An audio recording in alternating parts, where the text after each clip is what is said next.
আজকে আমি শেয়ার করছি রাতের খাবার। এটা হচ্ছে গত রাতের খাবার। গত রাতে কিন্তু আমি লেট করে রান্নাটা করছি, তার কারণ একটাই, যেহেতু মহরমে রোজা রাখবো, ভাবলাম যে একটু লেট করে রান্না করে নেবো, সেটাই আবার সেহরিতে খাওয়া হবে।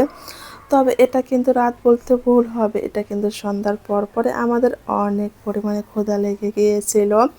যেহেতু কালকে আমি দুপুরে রান্নাটাই শুধু করেছিলাম, রাতে তেমনভাবে কোনো কিছুই ছিল না, ভাবলাম বাইরে থেকে কিছু খাওয়া দাওয়া করা যাবে।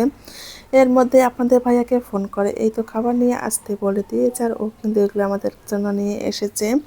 আমাদের বাসার সামনেই কিন্তু এই খাবারগুলো পাওয়া যায়, খেতে কিন্তু অনেক বেশি মজার লাগে। যাই হোক, সব সময় খাওয়া হয় না, যদিও আমি বাইরের খাবারটা একদমই পছন্দ করি না, তবে আমার ছেলে অনেক বেশি মজা করে খায় পাই, তবে আমি কিন্তু একটু পরে রান্না বসিয়ে দেব।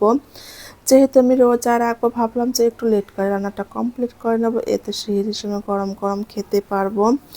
যাই হোক, আজকে কিন্তু আমি ভিডিওটা শেয়ার করছি, আর আজকে হচ্ছে পবিত্র শুক্রবার। আজকে কিন্তু আমি রোজা রেখেছি, আর কে কে রোজা রেখেছেন অবশ্যই জানিয়ে দেবেন ভাই। দেবে আমি রোজা রেখে পরিবারের সকলের জন্য আবার রান্নাও করেছি। আসলে না, পরিবারের জন্য কোনো কিছু করতে অনেক বেশি ভালো লাগে। যাই হোক, আমি রাতের খাবারটা কিন্তু অনেক বেশি মজা করে খেয়েছিলাম, যদিও আমার ছেলে বাইরের খাবারটা খেতে অনেক বেশি পছন্দ করে। আল্লাহ হাফেজ।